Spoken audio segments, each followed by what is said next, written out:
Lopez? Yes, I got this number at a fugitive investigation.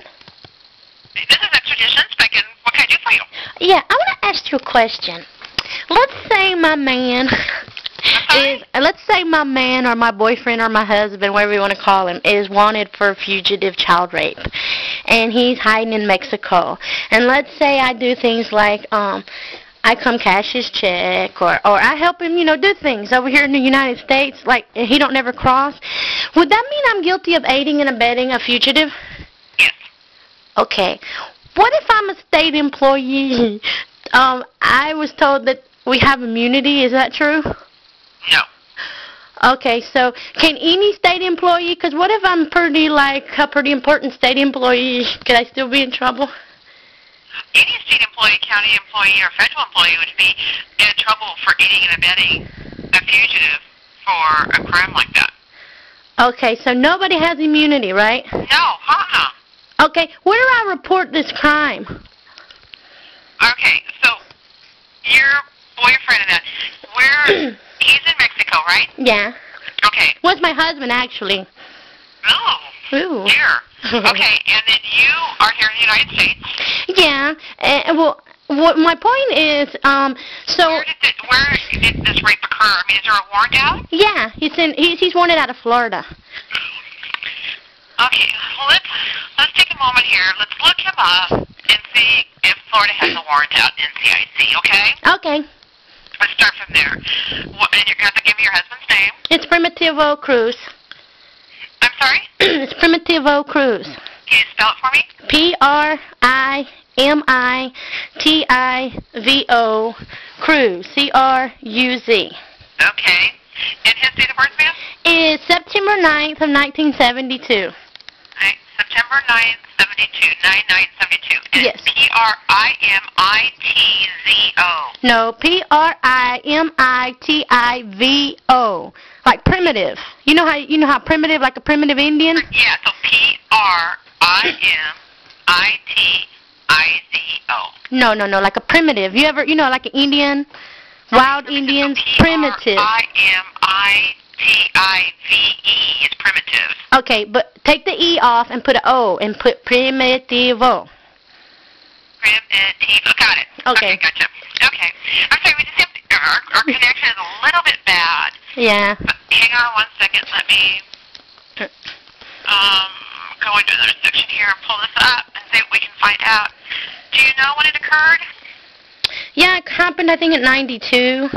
But his last name is Cruz, C-R-U-Z. Okay, no problem. Let me get into the system here. Is he telling you that you're immune to this? Well, there's a lot of people saying that certain state employees are immune, and I was just wondering if that was true. No. Actually, I've never heard of that. Me either. I think it's crazy, too. I think a lot of Americans think that somebody actually think that that's true.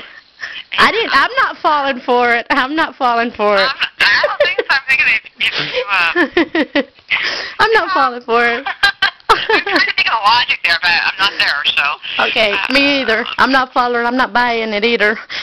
Okay. C-R-U-Z is P-R-I-M-I-T-I-V-O. Male, 19-20909.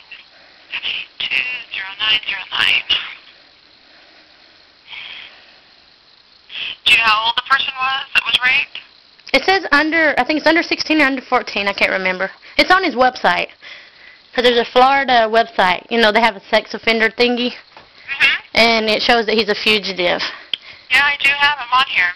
Uh-huh. Probation violation, sex offense, probation, lewd and lascivious act on a child, no bond. Okay. Now, I can call back there and, let's see, we have another one. Terrorist based on this information, probation or criminal status. Okay. So there's another warrant for his arrest? Is that what you're saying? Well. It would surprise me. Yeah, okay, hang on a second. Let me, the first one. He might be wanted by the FBI for human smuggling, too, but.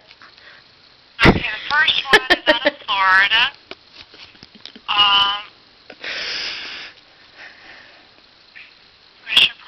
Out of Tallahassee.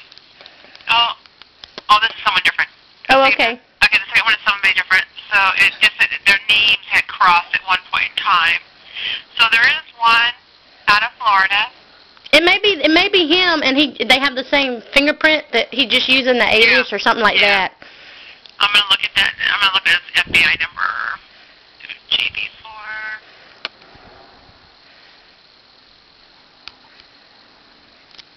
Why do they don't have his FBI number out here?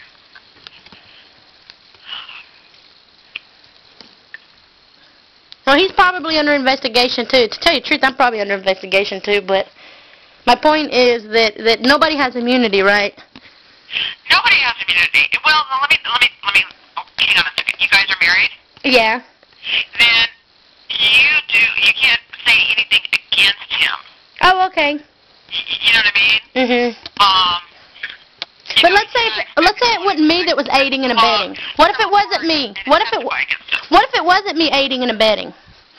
Huh? What if it wasn't me aiding and abetting? Let's say it was a state employee and it wasn't me. Then it's straight. It's aiding and abetting. It's nothing. There's no immunity. Oh, okay. So they would be guilty of aiding and abetting, no matter who they work for. What if they were in a official, like a office? What do you call it? Like official? What do you call it? I call it bureaucrat. But you know what I mean? A bureaucrat is what I call it. I think it's the actual word is bureaucrat or something like that. Bureaucrat. A bureaucrat? Yeah. Are you talking like a state senator's office or a judge, senator, or something like that? They would still be like that. Would be considered aiding and abetting too, right? Yeah. The people that have immunity here are like diplomats from other countries. Oh, okay.